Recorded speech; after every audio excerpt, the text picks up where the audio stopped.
नमस्कार, ABC channel में आपका स्वागत है। मैं हूं सचिन श्रीवास्तव और आप मेरे साथ देखेंगे आजमगढ़ से जुड़ी खबरें। आइए नजर डाल लेते हैं आज की खास खबरों पर।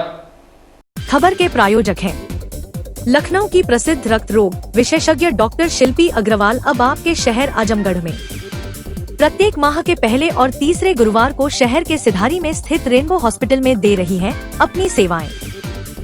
साई इंटरनेशनल स्कूल, पूरा Pande, Bhaduli Bazar, affiliated to ICSE board new Delhi. Admission open. Sarvodaya public school, Harbanshpur, Azamgarh. Admission open for classes nursery to 9th and 11th। Kashi Gomti jewellers, निकट भंवरनाथ मंदिर, अयोध्या रोड, आजमगढ़। सोने चांदी और डायमंड के 2000 से अधिक collection. Dalim sunbeam school, Tiwaripur, Mau road, Sidhari, Azamgarh. Admission open play group 2 class 9th। GD global school, Kartalpur bypass, Azamgarh. Admission open for classes nursery to 9th and 11th। HMPS Kartalpur bypass, Sarai Mandraj, Azamgarh. Admission open nursery to class 9th and 11th। और lifestyle furniture, Belnadi, Azamgarh. Azamgarh जिले के कप्तानगंज थाना क्षेत्र के गौरा गांव में शुक्रवार की सुबह एक किशोर का शव ईंट भट्ठे के समीप मिला, जिससे मौके पर हड़कंप मच गया। मृतक की पहचान 17 वर्षीय फहद के रूप में हुई, जो बृहस्पतिवार की देर शाम गांव में आयोजित बहुभोज में शामिल होने के लिए घर से निकला था। जानकारी मुताबिक कप्तानगंज थाना क्षेत्र के गौरा गांव निवासी फहद बृहस्पतिवार की रात बहुभोज कार्यक्रम में शामिल होने के लिए घर से निकला था। रात में वह घर नहीं लौटा तो परिजनों ने उसकी तलाश शुरू की। शुक्रवार सुबह 10 बजे परिजनों ने कप्तानगंज थाने में गुमशुदगी की रिपोर्ट दर्ज कराई। कुछ ही घंटे बाद दोपहर 12 बजे ग्रामीणों ने फहद का शव भट्ठे के पास देखा और पुलिस को सूचना दी। सूचना मिलते ही SP सिटी शैलेंद्र लाल फॉरेंसिक टीम के साथ मौके पर पहुंचे। पुलिस ने शव को कब्जे में लेकर पोस्टमार्टम के लिए भेज दिया। परिजनों का आरोप है कि फहद की चाकू मारकर हत्या की गई है। उसका हाथ बंधा था। शरीर पर कई जगह चोट के निशान भी हैं। देखे कि मतलब वहाँ पर हत्या हुई थी। अच्छा, मतलब नीचे बॉडी थी? हाँ, बॉडी पुलिस अंदर थी, मतलब जो है मतलब हत्या तो हुई थी, लेकिन किस प्रकार की हत्या थी, कैसे आपको कुछ दिखे? आप वहाँ पे जाके बॉडी हम लोग देखे बाहर जब पुलिस निकाली है बॉडी को। जी थोड़ा सा रुके भैया। तो देखा गया कि मतलब जो है कि गला रेता गया और यहाँ पर चाकू। अच्छा, गला पे रेता गया? हाँ, और यहाँ चाकू मारा। पेट में भी चाकू लगा है? 2 जगह चाकू लगा है। पुलिस वहाँ पे मौजूद थी। बॉडी से कुछ दूरी पे जी खून का बहुत सारा निशान था। अच्छा, खून का बौछार का निशान भी? वहाँ तक जब गाँव वाले बच्चे सब ढूंढने गए तो वहाँ घटनास्थल पे चली जाइए ना। अच्छा, खून का निशान देखते थे कि भट्टे तक पहुँचे थे। तो भैया ऐसे जैसे ये बेटा जाओ, वहाँ पे खून आ रहा है थोड़ा सा। इस संबंध में SP सिटी शैलेंद्र लाल ने बताया कि किशोर के गले पर चोट के निशान पाए गए हैं। 4 टीमें गठित की गई हैं, जो हत्या के कारणों और दोषियों का पता लगाएंगी। उन्होंने कहा कि मुकदमा दर्ज कर जल्द ही आरोपियों को गिरफ्तार किया जाएगा। ये गौरा गांव पड़ता है थाना कप्तानगंज में। यहाँ पर फहद नाम का लड़का, जिसकी उम्र 17 साल है, ये बहुभोज के लिए कल रात्रि निकला था इसी गांव में, परंतु उसके बाद घर वापस नहीं आया। सुबह करीब 10:30 बजे इन्होंने थाने को सूचना दी कि लड़का नहीं मिल रहा है, तो इस पर पुलिस टीम यहाँ पर खोजबीन में लगी। लड़के का शव भट्टे के पास से बरामद हुआ है और इसके गले पे चोट है। शव को पोस्टमार्टम के लिए भेज दिया गया है। बाकी हमारी 4 टीमें गठित की गई हैं, वो जानकारी प्राप्त कर रही है कैसे इसको चोट आई और कौन जिम्मेदार है इसकी मृत्यु के लिए।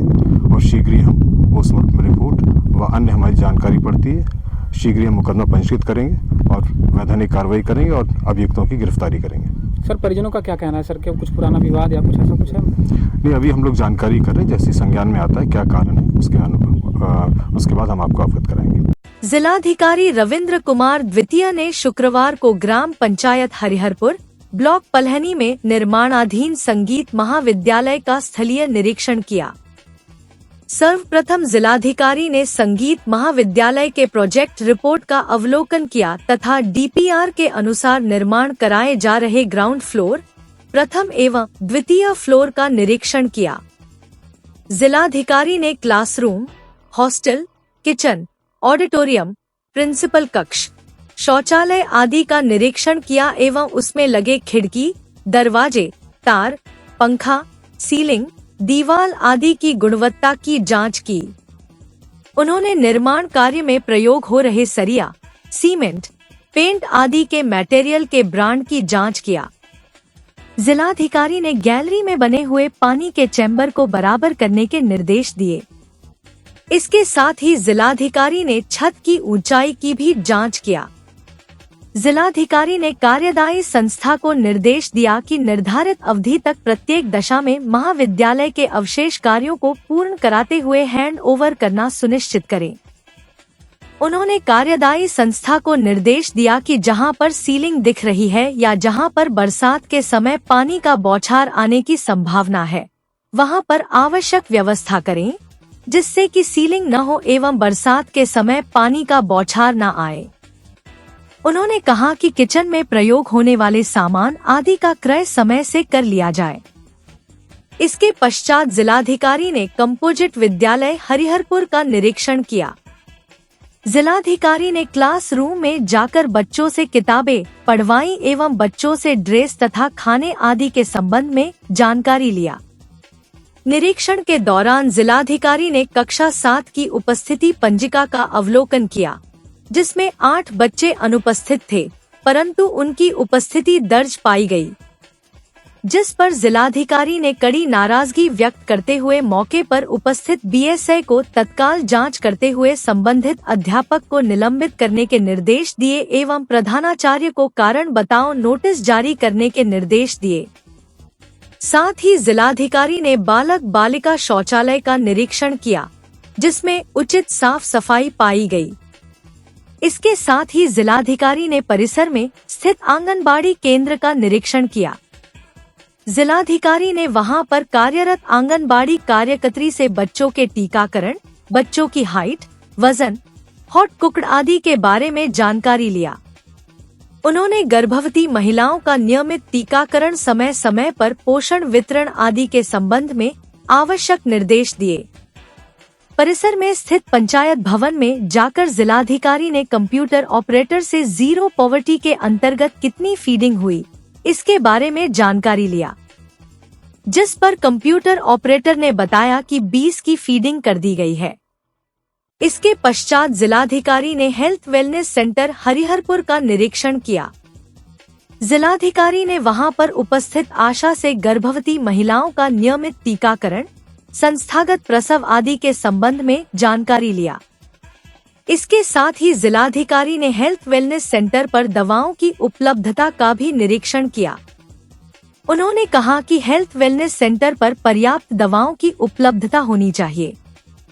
निरीक्षण के दौरान मुख्य विकास अधिकारी परीक्षित खटाना, मुख्य चिकित्सा अधिकारी डॉक्टर अशोक कुमार, जिला बेसिक शिक्षा अधिकारी राजीव पाठक, कार्यदायी संस्था यूपीपीसीएल के प्रोजेक्ट मैनेजर, कंपोजिट विद्यालय हरिहरपुर के प्रधानाचार्य एवं अन्य संबंधित उपस्थित रहे।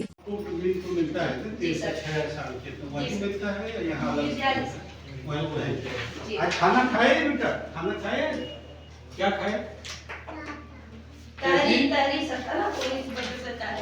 लाल टमाटर क्या खाए? तहरी। अच्छा, कितने बजे खाना मिला? कितने बजे मिला? भरपेट मिला पूरा? तीनों क्या सिखाया जाता है अभी? सर अभी सब भागी बच्चों को थोड़ा बहुत या गिनती या कलर वलर की पहचान। आप लोग आंगनबाड़ी कार्यकर्ता? जी सर। वो है गर्भवती माता का वो रजिस्टर है यहाँ सर अभी। आजमगढ़ के अहरौला थाना क्षेत्र के शुक्रवार को मडना गांव में मंडई में आग लगाने के मामले में पुलिस ने मुख्य आरोपी मोनू को मडना पुलिया के पास से गिरफ्तार कर लिया है। घटना में शामिल 2 अन्य आरोपी संजय और गौतम फरार हैं। घटना 30 अप्रैल की रात करीब 9:30 की है, जब मडना गांव निवासी प्रमोद की मंडई में मोनू ने कथित तौर पर आग लगा दी। प्रमोद और उनके भाई प्रदीप ने मोनू को मौके पर पकड़ लिया लेकिन मोनू के साथी संजय और गौतम ने गाली गलौज और मारपीट कर मोनू को छुड़ा लिया और तीनों फरार हो गए। ग्रामीणों ने आग बुझाने की कोशिश की, लेकिन मंडई में रखे रजाई, गद्दा, तकिया, चारपाई, चौकी, कंबल, चावल, गेहूं, सरसों, कपड़े, मोबाइल और 20,000 रुपए नकद सहित सारा सामान जलकर राख हो गया। पीड़ित की तहरीर पर पुलिस ने मुकदमा पंजीकृत किया था। लग गई। अरे मेरे देवरे के लड़का मोनू लगा दे। अच्छा, काहे? आग लगा के झगड़ा बोल चल कर के आग लगा के भागे लगना। हम देखल फिर नहीं ना बाल्टी पानी लेके भाग गए ना, जनता जुटी लाए लगनी के पंचो दहाई पंचो को मोनू ना लाए धन आग लगा धन मोनुआ आग लगा धल दहाई पंचो का सब जुटल। हाँ। पाई कोई को जुटल लगना चाल पानी भरत थे छोटके बेटवा के भौजाई मोनू गौतम संजय साधना के है तो पटदार। अच्छा, तब लोग उन्हें पटोर पकड़ के लोग मारत रहा। एक मियाइन देखनी इनके घर के देखनी लोग छोड़ावर के जनता ना देखते सब उतौले में है। तब लोग देखल छोड़ौल बाबू यह हमार गेहूँ चाउर आलू सरसों कपड़ा लत्ता कवन गहराई बाबू हर चीज एक भक्कू खिलौना हर एक चीज बाबू कुल जर गया। कवन को हराई हम कुल समनिया यही में रहा है। कवन को हराई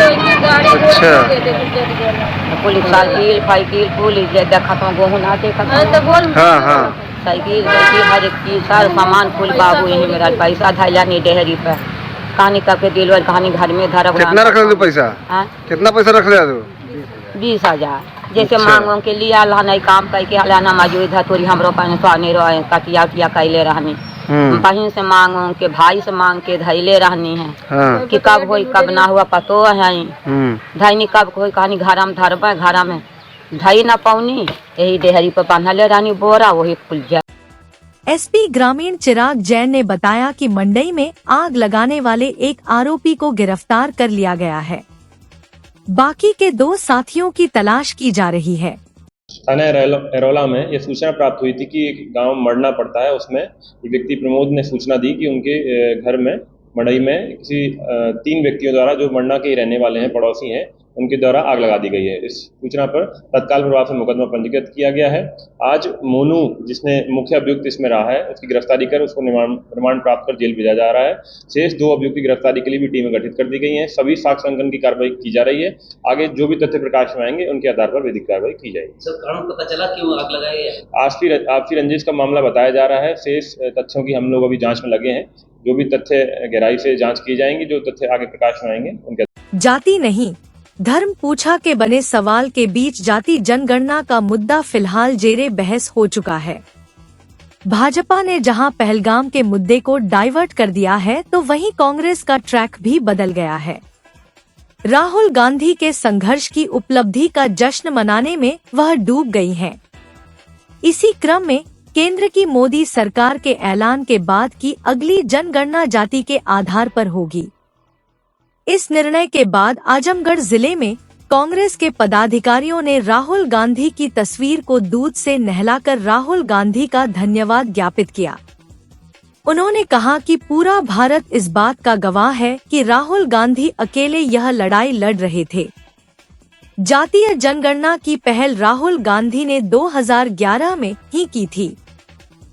सरकार द्वारा जातीय जनगणना किए जाने को लेकर शहर कांग्रेस के पूर्व अध्यक्ष नजम शमीम ने बड़ी संख्या में पदाधिकारियों के साथ मिलकर राहुल गांधी की तस्वीरों को दूध से नहलाते हुए धन्यवाद ज्ञापित किया। इस अवसर पर कांग्रेस के जिला अध्यक्ष कौशल कुमार मुन्ना ने कहा कि पूरा भारत इस बात का गवाह है कि राहुल गांधी अकेले जातिगत जनगणना की लड़ाई लड़े हैं। 2011 में राहुल गांधी ने पहल की थी। आज राहुल गांधी की इस पहल के आगे केंद्र सरकार को भी झुकना पड़ा है। ऐसे में हम लोग राहुल गांधी की इस लड़ाई के लिए राहुल गांधी का धन्यवाद ज्ञापित करते हैं। इस अवसर पर बड़ी संख्या में कांग्रेस के पदाधिकारी और कार्यकर्ता उपस्थित रहे। आज कांग्रेस पार्टी ने बहुजन नायक अपने जननायक राहुल गांधी जी के लिए धन्यवाद जुलूस का आयोजन किया। आज भाजपा सरकार उनके संघर्ष के आगे नतमस्तक होकर जातिगत जनगणना कराने का फैसला किया। यह आज के जननायक बहुजन नायक राहुल गांधी के संघर्ष का परिणाम है कि भाजपा सरकार को घुटने के बल बैठकर यह घोषणा करना पड़ा कि हम जातिगत जनगणना कराएंगे। उसी के प्रति, राहुल जी के प्रति कृतज्ञता ज्ञापित करने के लिए धन्यवाद जुलूस का आयोजन किया गया। आज आप लोगों के कार्यकर्ताओं द्वारा जो है कि उनकी प्रतिमा को जो है वो चित्र पे जो है कि दूध से नहलाया गया है, क्या राहुल गांधी जी दुग्धाभिषेक, रुद्राभिषेक पूजनीय है ही। उन्होंने आज दिखाया, कर्म करके दिखाया कि दलितों, शोषितों, वंचितों और सामाजिक न्याय के असली पुरोधा वही हैं। उन्होंने संघर्ष किया कि जिसकी जितनी भागीदारी उसकी उतनी हिस्सेदारी। उन्होंने अपने कांग्रेस सरकार तेलंगाना के द्वारा 65% आरक्षण लागू करके गरीबों, असहायों, दलितों, शोषितों, वंचितों के लिए न्याय का काम किया था। और यहाँ भी अपमान सह के सदन में यह विश्वास दिलाया था भारत की जनता को कि हम इनको मजबूर करेंगे और इसी सदन में इनको घोषणा करनी पड़ेगी, अगर यह नहीं करते हैं तो हम आएंगे तो करेंगे, लेकिन जातिगत जनगणना भारत में कराएंगे। आज बैकफुट पर होके भाजपा को यह घोषणा करनी पड़ेगी। आप लोग जातिगत जनगणना की बात, विश्व, पूरा भारत इसका प्रत्यक्ष गवाह है कि एक ही आदमी इसके लिए लड़ाई लड़ रहा है, वो है राहुल गांधी।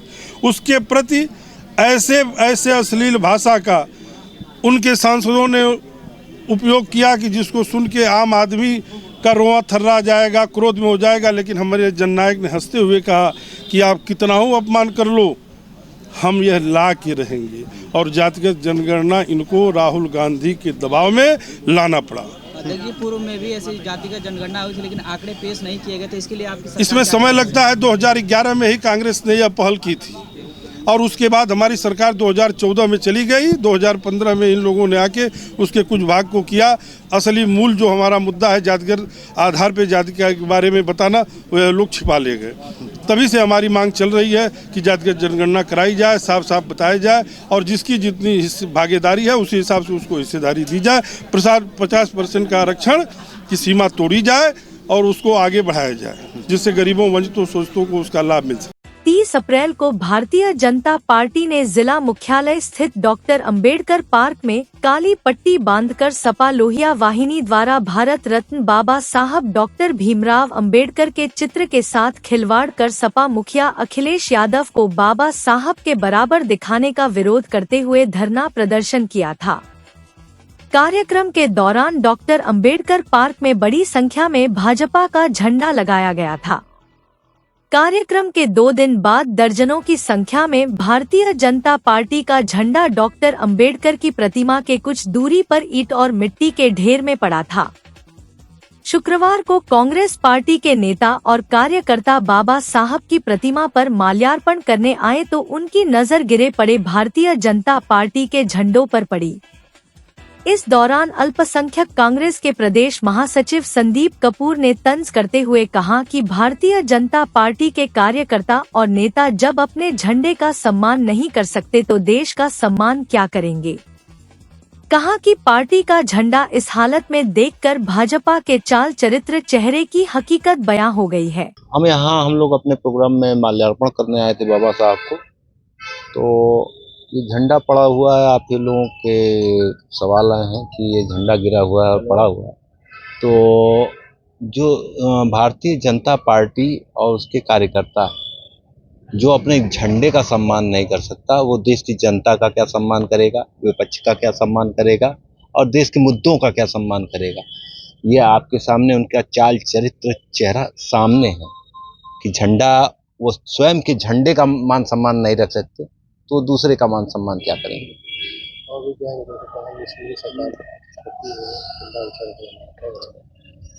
वो सरकार बस नारे की सरकार है, जुमलेबाजी की सरकार है।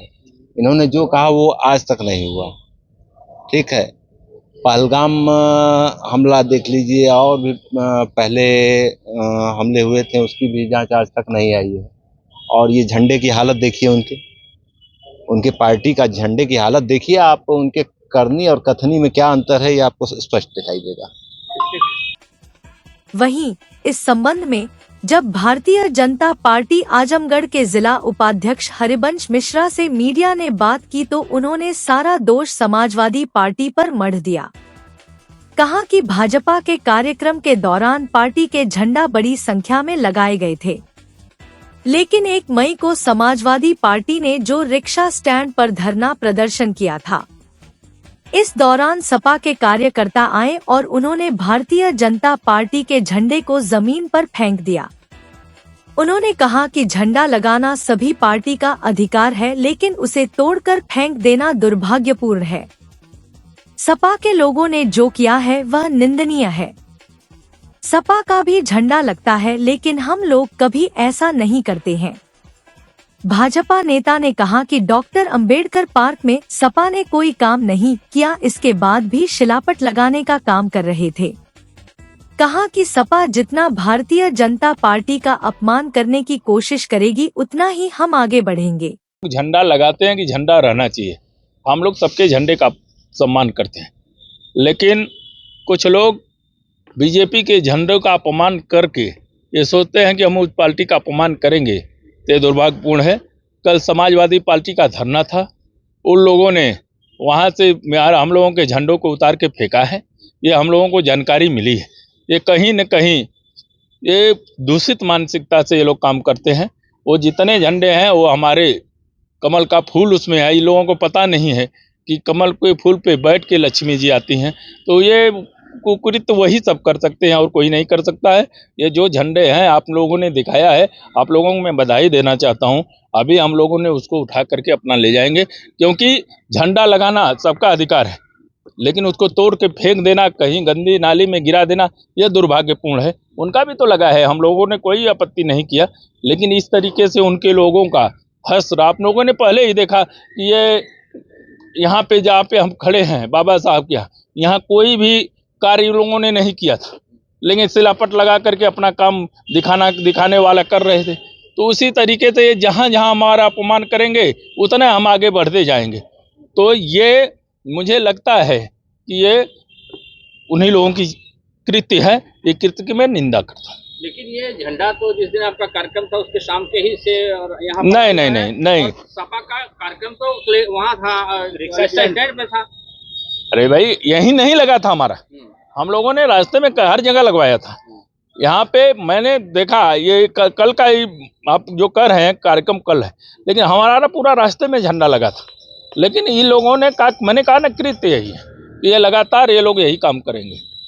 बेटे व पोते को न्याय दिलाने के लिए शुक्रवार को मां और दादी पुलिस अधीक्षक के पास अपनी गुहार लेकर पहुंची। मामला थाना बिलियागंज के गांव सेठारी का है। फरियाद लेकर पहुंची मां सुमित्रा मिश्रा ने बताया कि जमीनी विवाद को लेकर उनके परिवार की दशकों से पट्टीदारों से रजिश चली आ रही है। विगत 22 मार्च को पट्टीदार आपस में ही भिड़ गए, लेकिन रंजिशवश उन्होंने इनके दोनों बेटों प्रवीण मिश्रा और प्रदीप मिश्रा के खिलाफ नामजद रिपोर्ट दर्ज करा दी। तब से इनके दोनों पुत्र डर के मारे घर से लापता हैं। उन्होंने बताया कि पट्टीदारों के बीच मारपीट का वीडियो भी स्थानीय लोगों ने बनाया था, जिसमें इनके पुत्र नहीं थे। बावजूद इसके उन्हें जबरन फंसाया जा रहा है।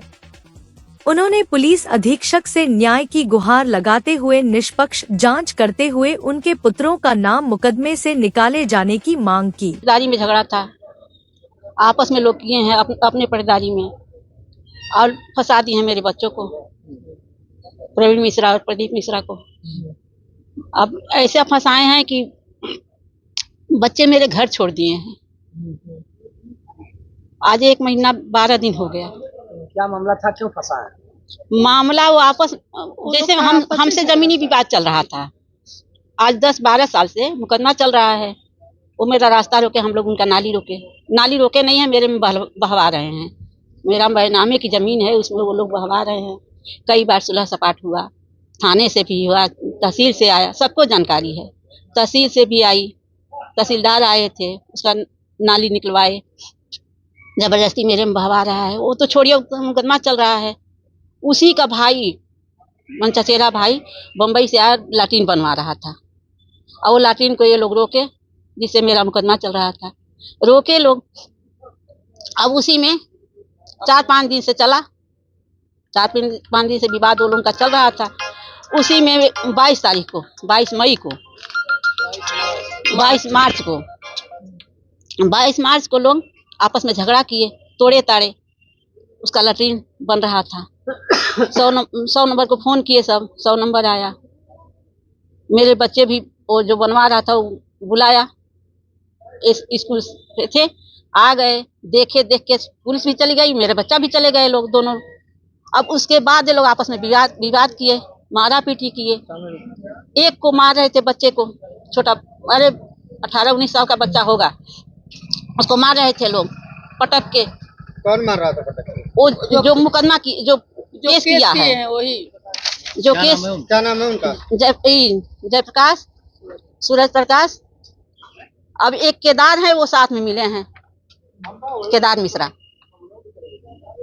उसमें क्या हुआ है? तब यही हुआ है कि अब वो आपस में झगड़ा किए, सब मारपीट हुई, उनको चोट लगी, अस्पताल गए सब, पुलिस आई, जो कुछ भी हुआ होगा हम नहीं जानते हैं। अब उसके बाद मेरे बच्चों को फंसा दिए हैं रंजिश बस मुकदमा, क्योंकि चल रहा है मेरे से पहले से मुकदमा है। अब वो लोग रंजिश बस मेरे बच्चों को फंसा दिए हैं, बच्चे बनवास रहे। अधिकारी से मिली तो अधिकारी ने क्या बोला? वो कहे कि आपका मुकदमा चल रहा है, देखेंगे, बस यही बोले हैं। क्या चाहती हैं? हम न्याय चाहते हैं बाबू, कि इसकी शुरू से जांच हो। डेरिन sunbeam school, Tiwaripur, Mau road, Azamgarh.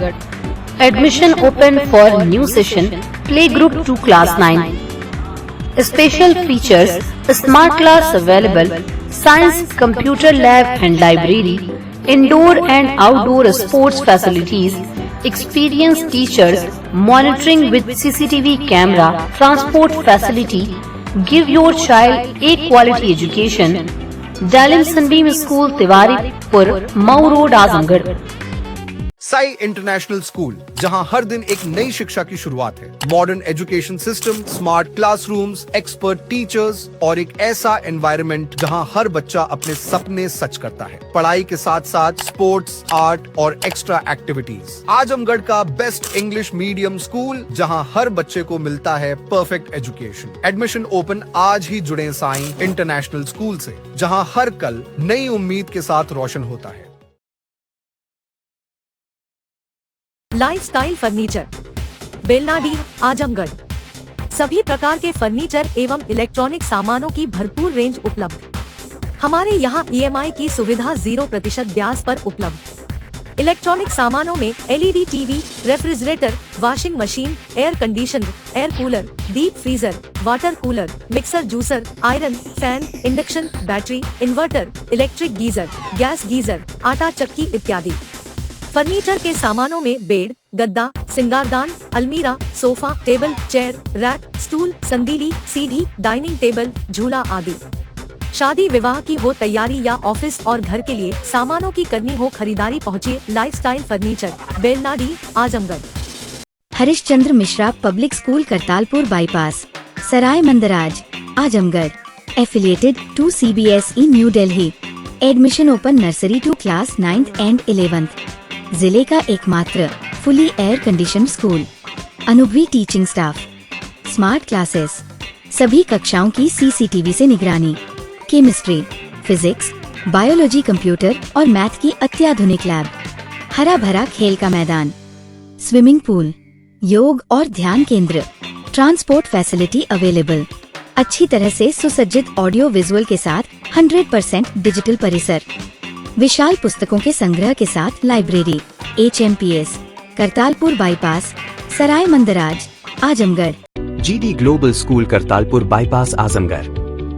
Admission open for classes nursery to 9th and 11th. Science, Commerce and Humanities. Special offer for new students: 100% waiver on admission fee for classes nursery to UKG.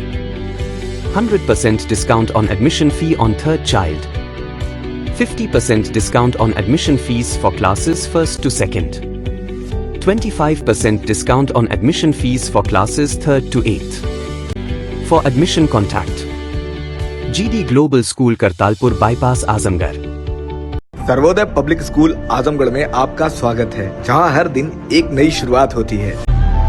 यहाँ आपके बच्चे की अच्छी शिक्षा और बेहतर भविष्य के लिए नई शिक्षा नीति 2020 के अनुरूप पाठ्यक्रम है और इससे जुड़ी सभी सुविधाएं उपलब्ध हैं। यहाँ sports, horse riding, dance classes जैसी यूजफुल एक्टिविटीज तो होती ही हैं, साथ ही लाइब्रेरी, म्यूजिक और आर्ट एंड क्राफ्ट के थ्रू भी बच्चों की क्रिएटिविटी को स्पेशली बढ़ावा दिया जाता है। बच्चों को तकनीकी दुनिया से जोड़े रखने के लिए स्मार्ट क्लासेस, रोबोटिक्स और कंप्यूटर लैब्स उपलब्ध हैं। छोटे बच्चों के लिए अलग से प्ले सेट एरिया है और एक्टिविटी रूम की व्यवस्था है। सर्वोदय स्कूल में बड़ी क्रिकेट एकेडमी के साथ ही हेल्थ और वेलफेयर क्लब भी है, जहां पर बच्चों को सेहतमंद और खुश रखने की पूरी कोशिश की जाती है। 6th क्लास से गर्ल्स के लिए सेपरेट क्लासेस और बिल्कुल सुरक्षित स्कूल बस सर्विसेज, वो भी GPS के साथ सभी रूट्स के लिए अवेलेबल है।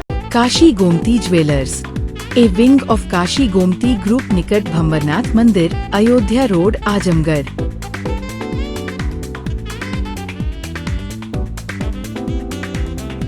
गोल्ड, डायमंड और सिल्वर की ज्वेलरी का विशाल संग्रह।